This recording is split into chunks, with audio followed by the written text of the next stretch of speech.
From Malala to Asada, from the classroom to the polls, womanhood and the sun's fire reside inside our souls. That through every election, in the world we change in kind, the garden in our bodies will find solace in our minds, and the waters that we waded in bring joy in gentler times. That my daughter has the future Eve, and every other mother dreams that Eden will be home again, and America will be redeemed. Yeah!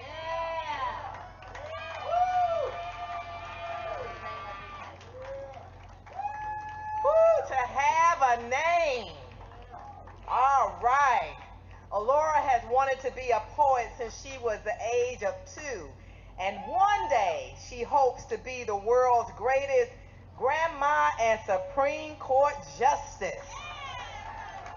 I have no doubt in my mind that she's going to take her place on the national stage as the National Youth Poet Laureate, ranking along with Amanda Gorman. All right. Wonderful. At this time, we have the W. Krim singers coming. There is an African proverb that says, unless there is music, the spirit cannot come. Well, today we have music that will be sung by the W. Krim singers. Patrick Daly is the founder and director. The W. Krim Singers is a professional ensemble in residence of the Big Blue Opera Initiative at Tennessee State University and boasts a roster of over 80 artists. The artists that will perform for us today are Marquez Jarrell, Ruff, Associate Director, Torsia Suggs, Jamethia Robinson, and Elvie Williams. As the name suggests, they wholly embrace the music of the Black experience throughout the diaspora, and every genre connected to it with major emphasis on Negro spirituals. Let's welcome them to the stage today, the W. Krim Singers, aka Wakanda Chorale.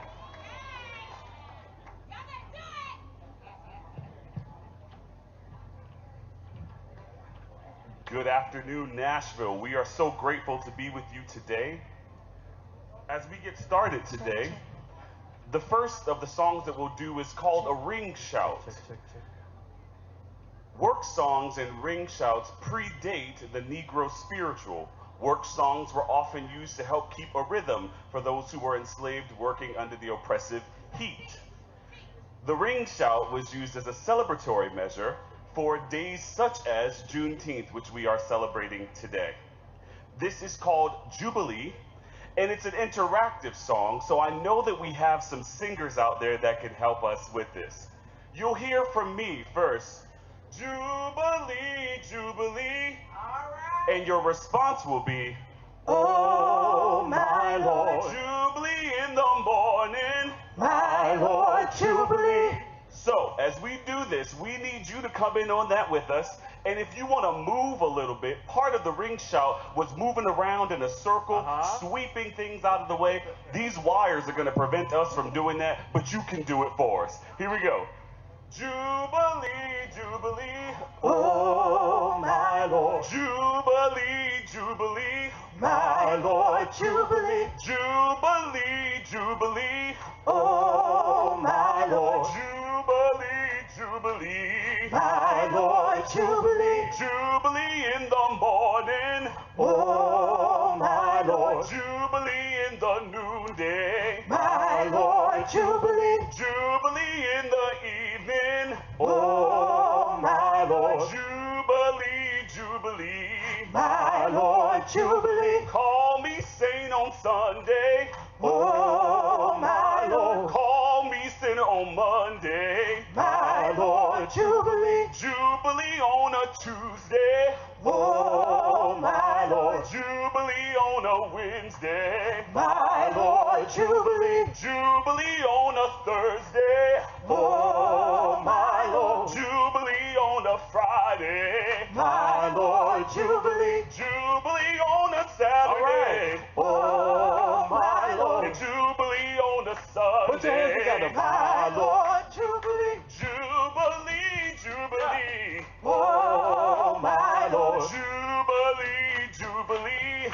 My Lord, Jubilee. Jubilee for our freedom. Oh, my Lord. Jubilee for our freedom. My Lord, Jubilee. Jubilee for our black vote. Oh, my Lord. Jubilee, Jubilee. My Lord, Jubilee. Jubilee, Jubilee. Oh, my Lord. Jubilee, Jubilee. My Lord, Jubilee.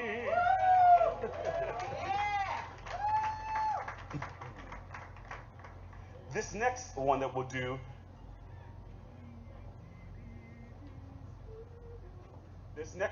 do, is a very popular spiritual that I'm sure many of you are familiar with, entitled Swing Low, Sweet Chariot. Swing low, sweet chariot, coming for to carry me home. Swing low, sweet chariot, coming for to carry me home. Swing low, sweet chariot. My Lord is Coming for to carry me home. Swing low, sweet chariot, coming for to carry me home. I looked over Jordan, and what did I see? Coming for to carry me home.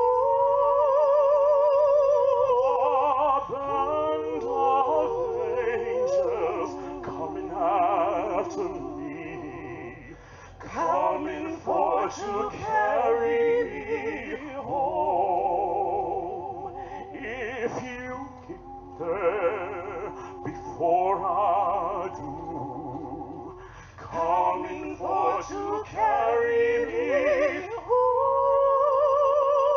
tell home. my friends I'm coming real soon, coming for to carry me home. Swing low, sweet chariot, My Lord is coming for to carry me home. Swing low, sweet chariot, coming for to carry me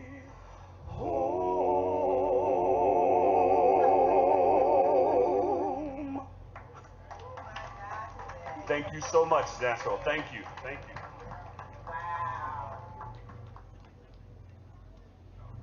Wow, my God, today. All right, the Spirit is certainly here now. Woo, the African proverb said, unless there's music, the Spirit can't come. Well, guess what? We just had the music and the Spirit is here. Hallelujah. And our freedom riders are here. We just have them in a nice, cool place, but you all are going to see them real soon. But right now we have Marcus Batchelor is coming from D.C. Statehood to speak. All right, here comes Marcus. Let's give him a hand. Good afternoon, Nashville. Good afternoon, Nashville. Y'all brought the heat today, didn't you? But I appreciate it because we're going to carry that heat all the way back to D.C. and win our right to vote. Ain't that right? So I'm so excited to be here from DC, but I'm so excited to also be here to represent People for the American Way, a national organization fighting for constitutional liberties and equal rights for all of us.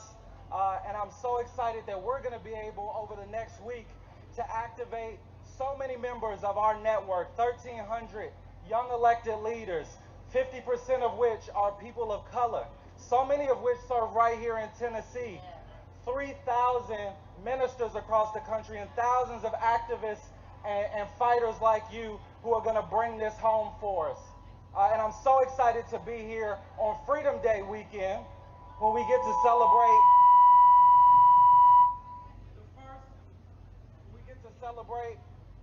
the first national commemoration, the first federal commemoration of Juneteenth.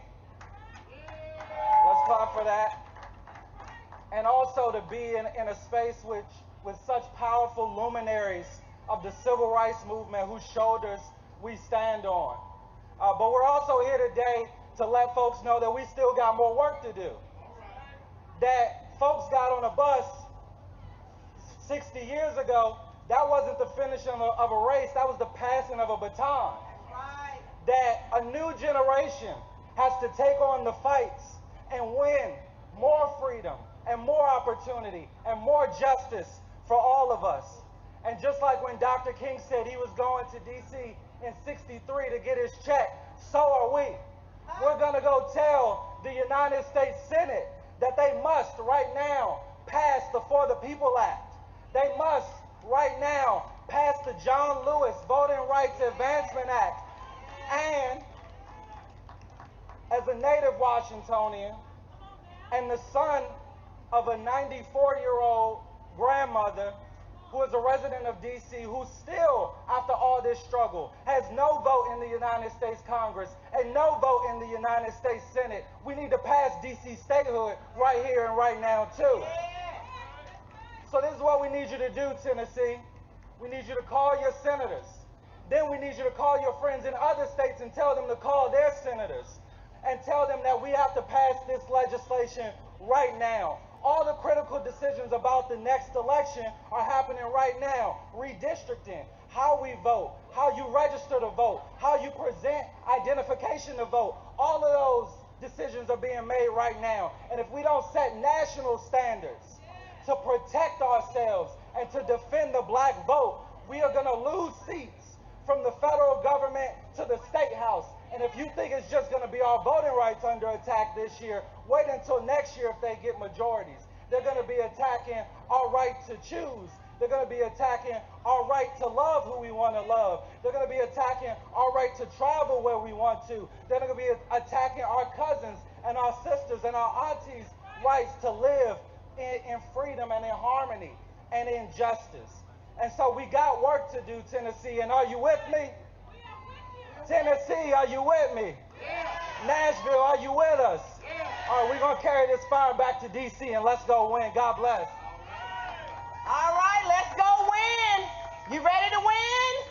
All right. Coming right now is Jacola Lane. She's coming to tell us why we are here. Jacola is a community organizer from East Nashville and has led campaigns for a range of issues from voter rights restoration to police accountability. Come on, Jacola. She currently serves as a statewide organizer for Free Hearts, a nonprofit led by formerly incarcerated women and families, helping to educate, support, and advocate for people impacted by incarceration. Jacola Lane, why we are here. Good afternoon, everyone. Happy Father's Day to all the fathers out there. And happy Jubilee weekend. We're here today because 60 years ago, the Freedom Riders, a multiracial group of organized young people, were brave enough to challenge the violent status quo in this country and specifically in the South. What most people may not know is that it was young people right here from Nashville. Let me say that again. Right here from Nashville that gathered here at First Baptist Church, Capitol Hill, for an emergency meeting after a bomb went off at the Greyhound bus station in Alabama. Nashville students felt they had no choice but to restart the Freedom Ride, so it didn't end there. Tennessee is one of the many southern states limiting voting access right now. However, many of the organizations and individuals that you see all around this parking lot are building black political power. They're fighting against felony disenfranchisement and fighting for voting rights. When I think about the black freedom riders, the black women that you're going to be hearing from later today, who sat back and said, oh no, Bull Connor, you're going to see us again at high noon. She told them, you're going to see us again at high noon. And I think about where we are today fighting at our city councils about our budget. We want that money going into our communities, not to police, not to cops and cages, right? We want investment in North Nashville. North, where you at? We want investment in East Nashville that's been gentrified where I'm from. I can't even afford to live in the neighborhood I grew up in. I want to say thank you to Black Voters Matter for supporting groups like us and the ones that you see before you doing local work across the country. Black Voters Matter was the first group nationally that invested in Nashville in 2018 when we were fighting for a community oversight board, which is the most democratically positioned board in this city's history. They have invested in the Black Nashville Assembly.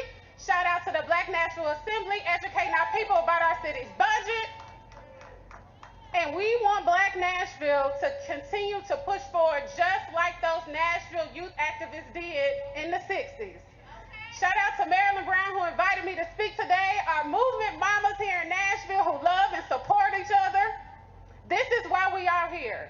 Join the freedom movement and continue the tradition. It will take all of us. Thank you. All right, now you know why you are here. And we are preparing now to hear from our mothers of the movement, our freedom riders. And as they come and bring chairs for them, I'm going to introduce our Professor Gloria McKissick. She's going to lead this part of the program. Professor McKissick is a well-known community activist, historian, documentary producer. She has received numerous awards for her frontline justice work, activity, and has actively participated in the Nashville sit-in movement as a member of SNCC, Student Nonviolent Coordinating Committee. She risked her educational opportunities and life for equal rights. She is now a retired educator. 47 years she gave to Metro Nashville Public Schools and Tennessee State University, her alma mater. She played an important role in the desegregation of public schools, designing curriculum and teacher workshops that included Black studies and teaching outreach courses to further the integration of TSU's white student body. What a legend. But she's not the only one that we have here today. We also have Miss Frankie Henry, Mary Jane Smith, Etta Marie Simpson Ray, Elder Troy Merritt. We have the King with us. We are blessed today, so gather around, come a little closer. They're not going to be able to speak as loud as I can. Come on close. Come and hear from your elders today. They're here in the heat of the day. They bore the heat of the day years ago, and now they're right back here on these sacred grounds. Come and gather to hear from our elders. We're so godly proud of every last one of them. We stand on their shoulders, and as Senator Gilmore said earlier, we know we are heavyweight, but we're going to start doing our part. All right. Professor McKissick, Won't you come?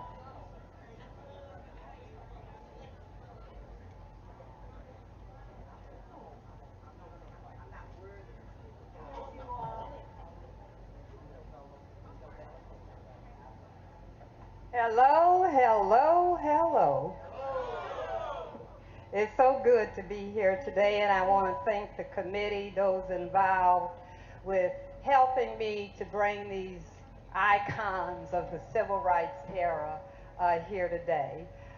So many um, couldn't make it today, couldn't make it. And so the first thing I want to do before I say anything about what happened 60 years ago is to pay homage to those who are no longer with us, who are part of the Nashville Civil Rights Movement.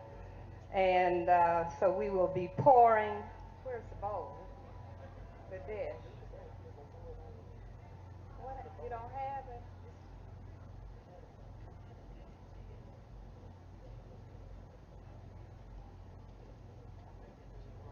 Oh boy. Okay. We're going to Okay, we're going to pour libations for these individuals who risked their lives, many of them their education, who suffered physically as well as mentally from the abuses of the period of segregation and Jim Crow.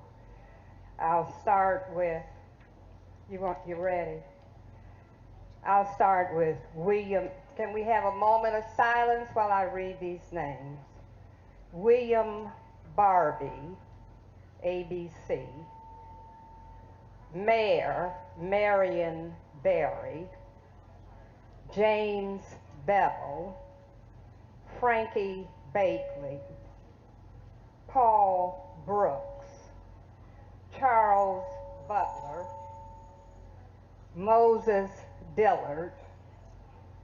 Julian Bond, Professor Nelson Fusion, Maxine Waters Giddings, Shirley Grimes, Stanley Hemphill, Robert Kelly, Attorney Z. Alexander Luby, Celine McCollum, C.E. Magruder, Lewis Miller, William Mitchell, Pauline Knight, Cordell Reagan, Reverend Kelly Miller Smith Sr., Zuli Ursery, Dr. Matthew Walker Sr., Matthew Walker Jr., Attorney Avon Williams, Clarence Wright,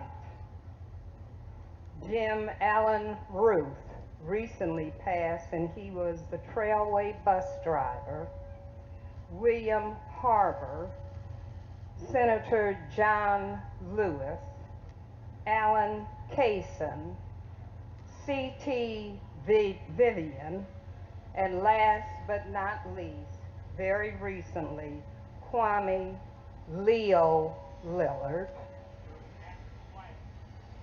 And anyone else? Reverend Andrew White. Any others?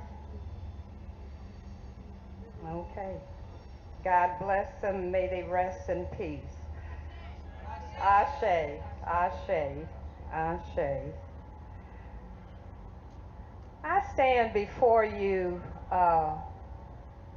today and very humbly because, I mean, the picture taken and a lot of hoopla, and that's nice. But I know that I am just, and these ladies and gentlemen here are just a grain of sand on the beach of humanity, a grain of sand. It took a lot of people over a long period of time to bring about change, to bring about the foundation that you stand on today. And I hope you are in full knowledge of what they went through to make things possible for you. Keep in mind that they sat, even before they sat, they crawled. Slavery was a crawl. They crawled so you could walk. The sit-ins, they sat so you could stand up. You know that. They stood in, they waded in, they walked in, they did everything to break down all the vicissitudes of segregation that existed. That was no easy job. Some people, even today, don't want to talk about the movement because it's too painful to remember. They don't want to remember. They have the scars. I know one who had their teeth knocked out. They never got their teeth fixed. They didn't want to forget what they had gone through. I know someone who was standing in at a theater and was kicked in their abdominal area and was never able to have children. Do you hear me? First person I named, William Barbie. He suffered so from the sit-ins he committed suicide. Don't you take what these people have done and lightly. Take it seriously. Even myself participating, this church means so much to the movement, First Baptist Church. This was not the original church. It was up on the hill where Martha is. And I remember one sit-in downtown, and we were returning, and the hoodlums, that's what they were, jumped off the bus and began to attack us.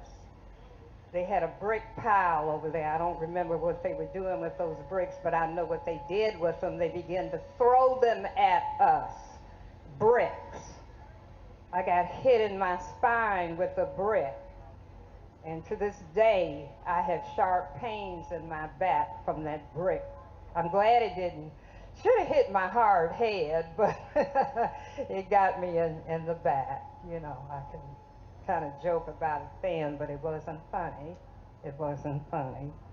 So we've gone through a lot, and there's still a lot to be done, and I'm thankful that you people are picking up, you younger generation has picked up not the torch, what is it they pass?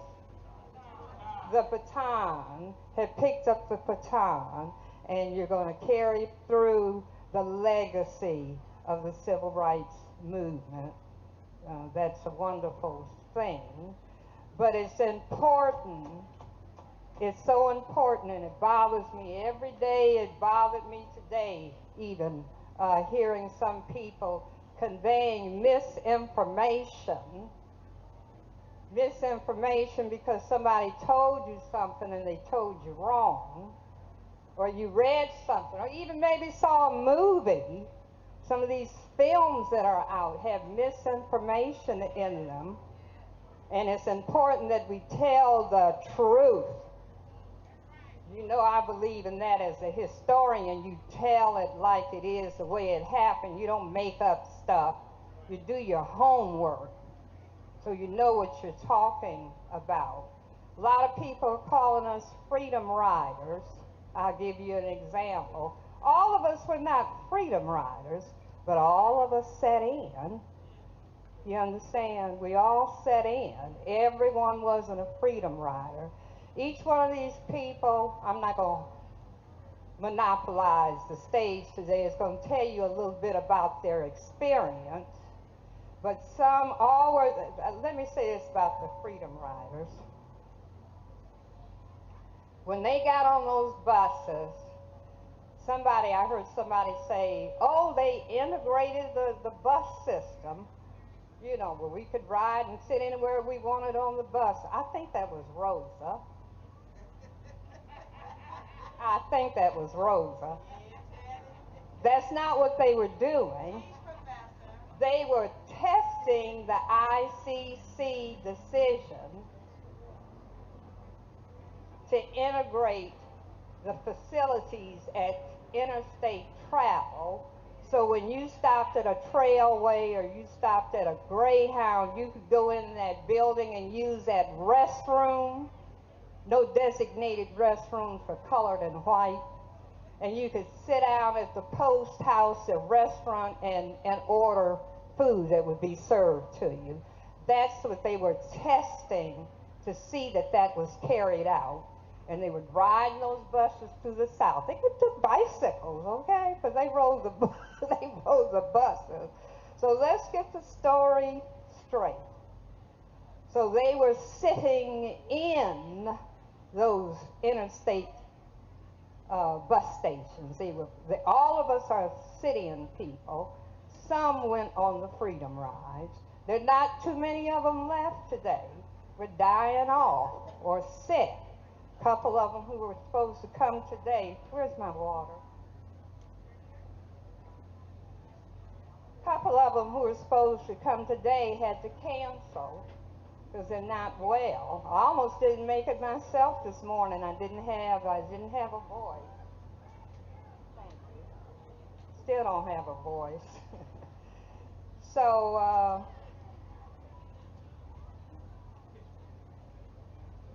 forgot where I was. You know why? I'm old. I'm old. But the Freedom Riders, let me break down the Freedom Riders a little bit for you. The Freedom Rides started May 1961. There were 13 participants and ended 7 months later with more than 400 people taking part from all over the nation, so it became a national movement. Okay, a national movement. The riders, some people don't realize this. They think the Freedom Ride was a black thing. 50% of the Freedom Riders were white. Okay, give credit where credit was due. 50% white, 50% black, marking the first time that the races joined forces on a grand scale to compete, to combat racism. 3/4 of the 328 riders jailed in Mississippi between May the 24th and September the 13th were men. A fourth of them were women. 3/4 were between the age of 18 and 30. The oldest rider was 61. The youngest was only 13 years old. The riders came from some 39 states and 11 different countries. Of the 195 from the Deep South, only 3 were white.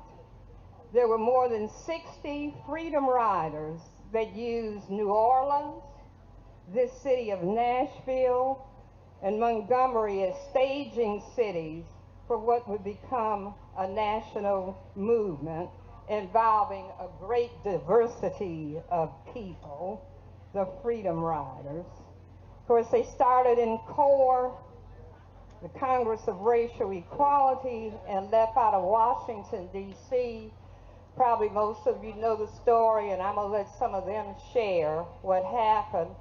The buses were attacked, mobs of people. The buses were burned.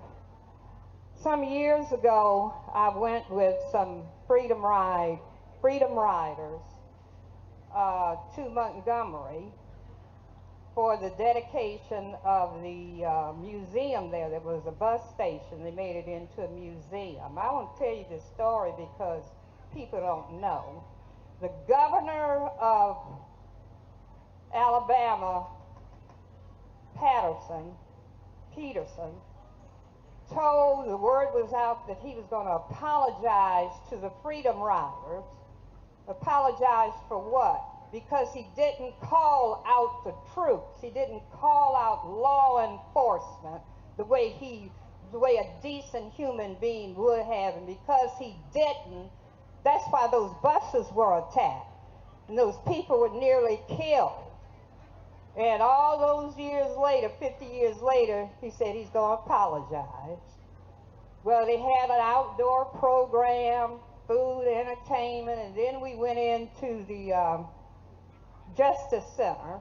And they had a program and all these speakers, and we kept saying, "Where's the governor?